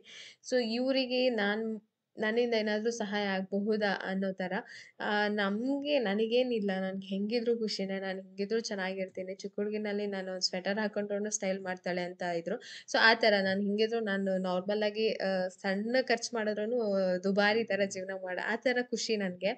ಸೊ ಹಾಗಾಗಿ ಆದಷ್ಟು ನಾವು ಅಲ್ದಲೆ ನಮ್ಮ ಜೊತೆ ಇರೋರನ್ನು ನಾವು ನೋಡಬೇಕು, ನಮ್ಮ ಜೊತೆ ಇರೋರನ್ನು ನಾವು ಜೊತೆಯಲ್ಲಿ ಕರ್ಕೊಂಡು ಹೋಗಬೇಕು. ಇದು ನನ್ನಲ್ಲಿರೋವಂಥದ್ದು ಯಾವಾಗ್ಲೂ ಅಷ್ಟೇ. ಸೊ ಇಲ್ಲಿ ನಾನು ಜೋಳ ಬೇಯಿಸಿದೆ, ಅದಕ್ಕೆ ಸ್ವಲ್ಪ ಖಾರದ ಪುಡಿ, ಉಪ್ಪು, ನಿಂಬೆಹಣ್ಣಿತ್ತು, ಅದನ್ನೆಲ್ಲ ಮಿಕ್ಸ್ ಮಾಡಿ ಹಚ್ಚಿ 50 ರೂಪಾಯಿಗೆ 4 ಅಂತ ಅಂದರೆ 8 ಪೀಸ್ ಆಯಿತು. ಸೊ ಈ ಥರ ಅದೇ ಒಂದು ಫುಲ್ ಜೋಳ ಬೇಯಿಸಿರೋದು ಉಪ್ಪು ಖಾರ ಹಾಕ್ಕೊಡ್ತಾರೆ, 20 ರೂಪಾಯಿನೋ ಆಗುತ್ತೆ. ಸೊ ಅದಕ್ಕೋಸ್ಕರ ನಾನು ಆದಷ್ಟು ಈ ಥರ ಕಾಯಿ ಸಿಕ್ದಾಗಲೇ ತೊಗೊಳಕ್ಕೆ ಟ್ರೈ ಮಾಡ್ತೀನಿ, ಜಾಸ್ತಿ ತಿನ್ಬೋದಲ್ಲ ಅಂತ. ಇಷ್ಟ ಆಗುತ್ತೆ 20 ರೂಪಾಯಿ ಅಂತೇಳ್ಬಿಟ್ಟು ಒಂದೇ ಒಂದು ತಿನ್ಬೇಕಾಗತ್ತಲ್ವಾ. ಸೊ ಹಾಗಾಗಿ ಯಾರೇನಾದರೂ ಅಂದ್ಕೊಳ್ಳಿ, ನಾನು ಇರೋದೇ ಹೀಗೆ. ತುಂಬ ಜನ ಅನ್ಕೋತಾರೆ, ಏನಕ್ಕ ನೀವು ಎಲ್ಲದಕ್ಕೂ ಈ ಥರ ಮಾಡ್ತೀರಾ ಅಂತ. ಅದು ಬಂದ್ಬಿಟ್ಟಿದೆ, ನಮ್ಮ ಅಪ್ಪ ಅಮ್ಮ ಅವ್ರು ಮಾಡಿ ಅವ್ರದ್ದು ನೋಡಿ ನಮಗೂ ಅದೇ ಅಭ್ಯಾಸ ಆಗ್ಬಿಟ್ಟಿದೆ. ಸೊ ಹಂಗಾಗಿ ಈ ಥರ ಜೋಳ ಹಂಗೂ ನಮ್ಮ ಮನೆಯವ್ರಿಗೆ ಹೇಳಿದೆ, 100 ರೂಪಾಯಿಗೆ ತೊಗೊಂಡಿದ್ರೆ 2 ದಿನ ಬೇಯಿಸ್ಕೊಂಡು ತಿನ್ಬೋದಾಗಿತ್ತಲ್ವ, ಬರೀ 50 ರೂಪಾಯಿಗೆ 4 ತೊಗೊಂಡ್ರಿ ಅಂತ. ಸ್ವಲ್ಪ ನೋಡೋಕ್ಕೆ ಅದು ಎಳೆ ಥರ ಅನಿಸ್ತು, ಬೇಯಿಸಿದಾಗ ಪರ್ಫೆಕ್ಟ್ ಆಗಿತ್ತು. ಜಾಸ್ತಿ ಬಲ್ದಿರಲಿಲ್ಲ, ಜಾಸ್ತಿ ಎಳೆದು ಇರಲಿಲ್ಲ, ಆ ಥರ ಕರೆಕ್ಟಾಗಿತ್ತು. ನನಗೆ ಇವಾಗಲೂ ನೋಡಿದ್ರು ಬಾಯಲ್ಲಿ ನೀರು ಬರ್ತಾ ಇದೆ, ತುಂಬ ಟೇಸ್ಟಿಯಾಗಿತ್ತು, ಚೆನ್ನಾಗಿತ್ತು. ಸೊ ಈ ಥರ ಸಿಕ್ಕಿದಾಗ ಖಂಡಿತ ತಂದು ಮಾಡ್ಕೊಳ್ಳಿ, ಚೆನ್ನಾಗಿರುತ್ತೆ. ಸ್ವೀಟ್ ಕಾರ್ನು ಅದು ಒಂದ್ಸರಿ ಒಂದು ಬೌಲ್ ಸಣ್ಣದಾಗಿ ತಿನ್ನೋಕೆ ಚೆನ್ನಾಗಿರುತ್ತೆ. ಇದು ಮಾತ್ರ ನನಗೆ 2, 3, 4 ಜೋಳ ಕೊಟ್ಟರು ತಿನ್ಬೋದು, ಅಷ್ಟು ಚೆನ್ನಾಗಿರುತ್ತೆ. ಆಮೇಲೆ ಇವಾಗ ನೋಡಿದ್ರಲ್ಲ ಬೈಕು, ಅದ್ರ ಬಗ್ಗೆ ಒಂದು ಪ್ರಶ್ನೆ ಅಂತೂ ಬಂದೇ ಬರುತ್ತೆ ಅಂತ ಅಂದ್ಕೊಂಡಿರ್ತೀನಿ. ಯಾರ್ದದು ಬುಲೆಟ್ ಬೈಕ್ ಅಂತ, ಅದು ನಮ್ಮದೇ. ಅದರಿಂದ ದೊಡ್ಡ ಕಥೆನೇ ಇದೆ. ಇವಾಗ ಆರ್ಮಿಯಲ್ಲಿ ನಾವು ಅದು ತೊಗೊಳ್ಬೇಕಾದ್ರೆ ನಮಗೆ 7 ಪೇ ಕಮಿಷನ್ ಅಲ್ವಾ, 7 ಪೇ ಕಮಿಷನ್ ಅಂತ ಹೇಳ್ಬಿಟ್ಟು ಆರ್ಮಿ ಅವ್ರಿಗೆ ಒಂದು ಏನದು ಅರಿಯರ್ಸ್ ಅಮೌಂಟ್. ಹಾಂ, ಅರಿಯರ್ಸಾ ಅಂದರೆ ಅಮೌಂಟು. 7 ಪೇ ಕಮಿಷನ್ ಅನ್ನೋದ್ರ ಬಗ್ಗೆ ನಿಮಗೆ ಗೊತ್ತಿಲ್ಲ. ಮೋದಿ ಅವರ ಸರ್ಕಾರ ಬಂದ ಮೇಲೆ ಅದು ಸ್ಯಾಂಕ್ಷನ್ ಆಗಿದ್ದು ಆರ್ಮಿಯವ್ರಿಗೆ. ಸೊ ಅವಾಗ ನಮಗೆ ಒಂದು ಒಟ್ಟು ಡಿವೈಡ್ ಮಾಡಿ ಇಷ್ಟಿಷ್ಟು ಅಂತ ಹೇಳ್ಬಿಟ್ಟು ಸ್ಯಾಲ್ರಿನ ಹಾಕ್ತಾರೆ. ಅವಾಗ ಫಸ್ಟ್ ಟೈಮ್ ಹಾಕಿದ್ದು 7 ಪೇ ಹೋಲ್ಡ್ ಆಗಿತ್ತಲ್ಲ, ಆ ಅಮೌಂಟನ್ನು ಆರ್ಮಿಯವ್ರಿಗೆ ಅಂತ ರಿಲೀಸ್ ಮಾಡಿ ಹಾಕ್ತಾರೆ. ಅವಾಗ ಬಂದಂಥ ದುಡ್ಡದು. ನಾವು ಬೈಕ್ ತೊಗೊಂಡ್ವಲ್ವ ಬುಲೆಟ್ಟು, ಅದರಲ್ಲಿ ನನಗೆ ಅವ್ರಿಗೆ ಇಬ್ರಿಗೂ ಇದು ಅವ್ರ ಬೈಕ್ ತೊಗೊಬೇಕು ಅನ್ನೋದು ನನ್ನ ಕನಸು ಅಂತ ಅವರು. ನಾನು ಹೇಳ್ತಾ ಇದ್ದೀನಿ ಇಷ್ಟು ವರ್ಷ ಆದಮೇಲೆ ಏನೋ ಒಂದಿಷ್ಟು ಆರ್ಮಿಯಿಂದ ಒಂದು ಅಮೌಂಟ್ ಬಂದಿದೆ, ನನಗೆ ಅಷ್ಟು ದುಡ್ಗೂ ಏನಾದರೂ ಒಡವೆ ಕೊಡಿಸ್ಬಿಡಿ ಅಂತ ನಾನು ಕೇಳ್ತಾ ಇದ್ದೀನಿ. ಮದುವೆ ಆದಾಗಿಂದ ಏನೂ ಕೊಡಿಸಿಲ್ಲ ಅಂತ. ಅವರು ಇಲ್ಲ ನಾನು ಬೈಕೇ ತೊಗೊಬೇಕು ಅಂತ ಹೇಳ್ಬಿಟ್ಟು ಹೋಗಿ ಜಮ್ಮು ಕಾಶ್ಮೀರ ಶ್ರೀನಗರದಲ್ಲಲ್ವ, ಶ್ರೀನಗರದಲ್ಲಿ ಬುಲೆಟ್ ಬೈಕ್ ಅದು ರಿಜಿಸ್ಟ್ರೇಷನ್ ಅಲ್ಲೇ ಆಗಿರೋದು. ಇಲ್ಲ ತಗೊಂಡು ಟೆಂಪರರಿ ಮಾಡಿದೆ, ಇಲ್ಲಿ ಬಂದು ಮಾಡಿಸಿದೆ ರಾಮನಗರದಲ್ಲಿ. ಶ್ರೀನಗರದಲ್ಲಿ ತೊಗೊಂಡು ಬಂದು ಇಲ್ಲಿ ಬಂದು ರಿಜಿಸ್ಟರ್ ಮಾಡಿಸ್ಕೊಂಡಿದ್ದು. ಆಮೇಲೆ ಇನ್ನೊಂದು ಏನಂತ ಅಂದರೆ ಕಾಶ್ಮೀರಿಂದ ಬ್ಯಾಂಗ್ಳೂರಿಗೆ ಹೊಸ ಬೈಕ್ ತೊಗೊಂಡು ಬಂದು ಅಲ್ಲಿಂದ ಡ್ರೈವ್ ಮಾಡ್ಕೊಂಡು ಬಂದಿದ್ರು. ಅದು ಒಂದು ನೆನಪಿದೆ, ಅದರೊಂದಿಷ್ಟು ಫೋಟೋಗಳಿದ್ದಾವೆ, ನಾನು ಆಮೇಲೆ ಸಿಕ್ಕಿದ್ರೆ ಹಾಕಿರ್ತೀನಿ ನೋಡಿ. ಕಾಶ್ಮೀರದಲ್ಲಿ ಹೋಗಿ ಬುಲೆಟ್ ಬೈಕ್ ತೊಗೊಂಡು ಅಲ್ಲಿಂದ ಎಷ್ಟು ದಿನ ಆಯಿತು? 3 ಡೇಸಾ? 3 ಡೇಸಲ್ಲಿ ಕಾಶ್ಮೀರದಿಂದ ಬೆಂಗಳೂರಿಗೆ 3 ಡೇಸಲ್ಲಿ ಬಂದಿದ್ರು. ಸೊ ಈ ಥರ ಒಂದು ದೊಡ್ಡ ಕತೆ ಇತ್ತು ಬೈಕಿಂದೆ. ಅದು ಒಂಥರ ಏನೋ ಮೆಮೊರಿ. ಆದ್ರೂ ಆ ಟೈಮಲ್ಲಿ ನನಗೇನಾದರೂ ಒಡವೆ ಕೊಡಿಸಿದ್ರೆ ಇವತ್ತು ಅದು ಡಬಲ್ ತ್ರಿಬಲ್ ರೈಟ್ಗೆ ಹೋಗ್ತಾ ಇತ್ತು. ಆದರೆ ಅವರು ಅವತ್ತೇನೋ ಗೊತ್ತಿಲ್ಲ, ಮನಸ್ಸು ಮಾಡಲಿಲ್ಲ ನನಗೆ ಅದನ್ನು ಕೊಡ್ಸೋದಕ್ಕೆ. ಆಮೇಲೆ ಅವ್ರದ್ದೊಂದೊಂದು ಆಸೆ ಇರುತ್ತಲ್ಲ, ಅಷ್ಟು ವರ್ಷದಿಂದ ಸರ್ವಿಸ್ ಮಾಡಿ ರಾಯಲ್ ಎನ್ಫೀಲ್ಡ್ ಅಂತ ಒಂದು ಬೈಕ್ ತೊಗೋಬೇಕು ಅಂತ. ಆಮೇಲೆ ಇನ್ನೊಂದು ಏನಂತ ಅಂದರೆ ಅವ್ರು ಆರ್ಮಿಲಿ ಇದ್ದಾಗ ಗ್ರೀನ್ ಕಲರ್ ಎನ್ಫೀಲ್ಡ್ ಆರ್ಮಿ ಕಡೆಯಿಂದ ಡ್ಯೂಟಿ ಮಾಡೋಕ್ಕೆ ಅಂತ ಕೊಟ್ಟಿದ್ರಲ್ವ, ಅದೊಂಥರ ರಾಯಲ್ ಎನ್ಫೀಲ್ಡ್ ಬೈಕು, ಅದು ಸಖತ್ತಾಗಿತ್ತು. ಈ ಥರ ಇತ್ತು ಆ ಸ್ಟೋರಿ ಕತೆ. ಅಲ್ಲಿಂದ ಇಲ್ಲಿವರೆಗೂ ಬಂದಿದೆ. ಅದು ನಮ್ಮದೇ ಬೈಕು, ಬಟ್ ಈಗ ರೀಸನ್ಸಿಂದ ನಮ್ಮ ಪಾರ್ಕಿಂಗಲ್ಲಿ ಇರಲ್ಲ, ಅದು ಬೇರೆ ಅವರ ಅತ್ತೆ ಮಗ ಅವ್ರ ಮನೆ ಹತ್ರ ಇರುತ್ತೆ. ಸೊ ಹಂಗಾಗಿ ನಾವು ಜಾಸ್ತಿ ಯೂಸ್ ಮಾಡೋಕ್ಕೋಗಲ್ಲ. ಆಮೇಲೆ ಅದ್ರಲ್ಲಿ ಏನು ಗೊತ್ತಾ, ಇಬ್ಬರು ಕುತ್ಕೊಂಡು ಹೋಗೋಕ್ಕಾಗಲ್ಲ ಅಷ್ಟು ಕಂಫರ್ಟಬಲ್ ಆಗಿ. ಇಬ್ಬರು ಹೋಗ್ಬೋದು, ಮಧ್ಯೆ ಒಂದು ಮಗು ಇನ್ನೊಬ್ರು, ಅದೆಲ್ಲ ತುಂಬಾ ಕಷ್ಟ. ನನಗೆ ಇವತ್ತೇ ಫುಲ್ಲು ಬ್ಯಾಕ್ ಪೇನ್ ಬಂದಂಗೆ ಆಗಿಬಿಟ್ಟಿದೆ. ತುಂಬ ಕಂಫರ್ಟಬಲ್ ಇಲ್ಲ ನನಗೆ ಆ ಬೈಕಲ್ಲಿ ಹೋಗೋದಕ್ಕೆ. ಸ್ಕೂಟಿನೇ ಎಷ್ಟೋ ಬೆಟರ್ ಅನಿಸುತ್ತೆ ಒಂದೊಂದ್ಸರಿ ನನಗೆ. ಅದು ಏನೋ ಗೊತ್ತಿಲ್ಲ, ಅವ್ರ ಆಸೆ ಹಂಗೆ ಒಂದ್ಸರಿ ತೊಗೊಂಡ್ರು, ಆಸೆನೂ ತೀರ್ತು, ಅದಾಯಿತು. ಈ ಥರ ಕತೆ ಆಯಿತು ಬುಲೆಟ್ ಬೈಕ್ದು. ಸೊ ಹಾಗೆ ನಿಮಗೂ ಕೂಡ ಒಂದು ಪ್ರಶ್ನೆ ಬರುತ್ತೆ, ಬೈಕ್ ಯಾವತ್ತೂ ತೋರಿಸಿಲ್ಲ, ಇವತ್ತು ತೊಗೊಂಡಿದ್ದೀವಿ ಅಂತ ಅಂದಾಗ ಅಂತ, ಅದಕ್ಕೆ ನಾನು ಕ್ಲಿಯರ್ ಮಾಡಿದೆ ಅಷ್ಟೇ. ಸೊ ಫ್ರೆಂಡ್ಸ್, ಇವತ್ತಿನ ಬ್ಲಾಗ್ ಇಷ್ಟೇ. ಅಮ್ಮಂಗೆ ಹುಷಾರಿರಲಿಲ್ಲ, ನನಗೂ ಏನೋ ಸಮಾಧಾನ ಆಗ್ತಾ ಇರಲಿಲ್ಲ, ಕನಸಲ್ಲೆಲ್ಲ ಬರ್ತಾಯಿದ್ರು ಅಮ್ಮ. ಸರಿ ಒಂದ್ಸರಿ ನೋಡ್ಕೊಂಡು ಬಂದ್ಬಿಡೋಣ, ಮಧ್ಯಾಹ್ನ 1-2 ಅವರ್ ಟೈಮ್ ಕೊಡೋದಲ್ವಾ ಅಂತ ಹೇಳ್ಬಿಟ್ಟು ಹೋಗಿ ಮಾತಾಡಿಸ್ಕೊಂಡು ಬಂದೆ. ಈಗ ಸ್ವಲ್ಪ ಪರವಾಗಿಲ್ಲ, ಹುಷಾರಾಗಿದ್ದಾರೆ. ಒಂದು 2-3 ದಿನದಿಂದ ತುಂಬ ಒಂಥರ ಗೊತ್ತಿಲ್ಲ, ಅವ್ರು ಇತ್ತೀಚೆಗೆ ತುಂಬ ಸುಸ್ತಾಗ್ತಾರೆ, ಆ ಥರ ಎಲ್ಲ ಆಗ್ತಾಯಿದೆ. ತುಂಬ ರೆಸ್ಟ್ ಮಾಡಬೇಕು, ತುಂಬ ವೀಕ್ ಆಗಿದ್ದಾರೆ, ಜಾಸ್ತಿ ಕೆಲಸ ಮಾಡ್ತಾರೆ, ಹೇಳಿದರೆ ನಮ್ಮ ಮಾತು ಕೇಳೋದಿಲ್ಲ. ಹಸು ಬೇಡ ಮಾರ್ಬಿಡಿ ಅಂತ ನಾವು ಹೇಳ್ತಾನೆ ಇರ್ತೀವಿ, ಅವರು ಮಾರೋ ವಿಚಾರದ ಬಗ್ಗೆ ಅದೆಲ್ಲ ಒಪ್ಕೊಳ್ಳೋದು ಇಲ್ಲ, ಅದು ಮಾರೋಲ್ಲ ಅಂತಲೇ ಡೈರೆಕ್ಟಾಗಿ ಹೇಳ್ತಾರೆ. ನನಗೆ ನಮ್ಮ ಅಮ್ಮಂಗೆ ಹೆಂಗಾಗಿದ್ದಾವೆ ಆ 3 ಹಸು ಅಂತಂದರೆ, ನಾವು 3 ಮಕ್ಕಳಿದ್ದೀವಲ್ಲ, ಹಂಗಾಗ್ಬಿಟ್ಟಿದೆ. So ಹಂಗಷ್ಟು attach ಮಾಡ್ಕೊಂಬಿಟ್ಟಿದ್ದಾರೆ. ಆಮೇಲೆ ಅವು ಅಷ್ಟೇ ಮೂಕ ಪ್ರಾಣಿ ಅಂತ ಅಂದರೆ ನೀವು ನೋಡಿರ್ಬೋದು, ಬಾರೆ ಅಂದರೆ ಸಾಕು ಹಸು ಬರ್ತವೆ. ಆಮೇಲೆ ಹಂಸಿ ಅಂತ ನಮ್ಮ ಅಮ್ಮನ ಧ್ವನಿ ಕೇಳಿಸಿದ್ರೆ ಸಾಕು, ಹಸು ಎಲ್ಲಿದ್ರೂ ನಮ್ಮ ಅಮ್ಮನ ತಿರುಗಿ ನೋಡುತ್ತೆ, ಅಷ್ಟು ಅಟ್ಯಾಚ್ ಆಗಿಬಿಟ್ಟಿದ್ದಾವೆ. ಇವತ್ತೇನೋ ಹುಷಾರಿಲ್ಲ, ಅದಕ್ಕೆ ನೋಡ್ಕೊಳಕ್ಕಾಗ್ತಾಯಿಲ್ಲ. ಹುಷಾರಾದಮೇಲೆ ನಾನು ನೋಡ್ಕೊಬೋದಲ್ವಾ, ಇಲ್ಲ ಅಂದರೆ ನಂಗೆ ಟೈಮ್ ಹೋಗೋದು ಗೊತ್ತಾಗಲ್ಲ. ಇವಾಗ ಹುಷಾರಿಲ್ದಲ್ಲಿರೋದಕ್ಕೆ ಅದು ಕಷ್ಟ ಅನಿಸುತ್ತೆ. ನಾನು ಮಾರಲ್ಲ, ನನಗೆ ಅದ್ರ ಜೊತೆ ಕೆಲಸ ಮಾಡಿದ್ರೆ ನಂಗೆ ದಿನ ಹೋಗೋದೇ ಗೊತ್ತಾಗಲ್ಲ ಅಂತ ನಮ್ಮಮ್ಮ ಹಸುಗಳನ್ನ ಮಾತ್ರ ಮಾರೋದಕ್ಕೆ ಹೋಗ್ತಾ ಇಲ್ಲ. ಸ್ವಲ್ಪ ದಿನ ಹಾಗೆ ಸುಧಾರಿಸ್ಕೊತಾರೆ, ಆಮೇಲೆ ಸರಿ ಹೋಗುತ್ತೆ. ಓಕೆ, ಅವ್ರ ಮನಸ್ಸಿಗೆ ಇಷ್ಟ. ಮತ್ತು ಅದನ್ನು ಮಾರಿಸ್ಬಿಟ್ಟು ಅವ್ರನ್ನ ಒಂಟಿಯಾಗಿ ಒಬ್ಬರೇ ಕೂರ್ಸೋದಕ್ಕೆ ನಮಗೂ ಇಷ್ಟ ಇಲ್ಲ. ಏನಾದರೂ ಒಂದು ಕೆಲಸ ಇದ್ದರೆ ಚೆನ್ನಾಗಿರುತ್ತೆ. ನಮ್ಮಮ್ಮ ಏನಂತ ಅಂದರೆ, ಕೈಯಲ್ಲಿ ಶಕ್ತಿ ಇರಬೇಕಾದ್ರೇ, ನಾನು ಚೆನ್ನಾಗಿ ಓಡಾಡಬೇಕಾದ್ರೇ ನಾನು ಏನಾದರೂ ಮಾಡಬೇಕು. ಕೈಯಲ್ಲಿ ಶಕ್ತಿ ಇಲ್ಲ, ಒಂದಿನ ಮೂಲೆಯಲ್ಲಿ ಕೂತ್ಕೋತೀವಲ್ಲ, ಅವತ್ತು ನಾವು ಕೂತ್ಕೊಳ್ಳೋದು ಇದ್ದೇ ಇರುತ್ತೆ ಅಂತ ನಮ್ಮಮ್ಮನ ಇದು ಮಾತು ಯಾವಾಗ್ಲೂ. ಸೊ ಅವ್ರನ್ನ ಯಾರು ಬಂದರೂ ಒಪ್ಸೋಕ್ಕಾಗಲ್ಲ, ನಿಜವಾಗ್ಲೂ ಒಂಥರ ಹಠ ಅಂದರೆ ಹಠ ನಮ್ಮ ಅಮ್ಮಂದು, ಯಾರೂ ಒಪ್ಸೋಕ್ಕಾಗಲ್ಲ. ಸರಿ ಆಯಿತು, ಏನೋ ಒಂದು ಹೇಳ್ಬಿಟ್ಟು ಮಾತಾಡ್ಸ್ಕೊಂಡು ಬಂದ್ವಿ ಅಷ್ಟೇ. ಇವತ್ತಿನ ವ್ಲಾಗ್ನ ಇಲ್ಲೇ ಮುಗಿಸ್ತಾ ಇದ್ದೀನಿ. ಸೊ ಫ್ರೆಂಡ್ಸ್, ಈ ವ್ಲಾಗ್ ನಿಮಗೆ ಇಷ್ಟ ಆಗಿದೆ ಅಂತ ಅನ್ಕೋತೀನಿ. ಈ ವ್ಲಾಗ್ ನಿಮ್ಗೆ ಏನಾದರೂ ಇಷ್ಟ ಆಗಿದ್ದರೆ ಲೈಕ್ ಮಾಡಿ, ಚಾನಲ್ನ ಸಬ್ಸ್ಕ್ರೈಬ್ ಮಾಡ್ಕೊಳ್ಳಿ. ಸೊ ಇಷ್ಟೇ ಇವತ್ತಿನ ವ್ಲಾಗ್. ಸಿಗ್ತೀನಿ ನೆಕ್ಸ್ಟ್ ವ್ಲಾಗಲ್ಲಿ. ಅಲ್ಲಿವರೆಗೂ ಟೇಕ್ ಕೇರ್, ಬಾಯ್.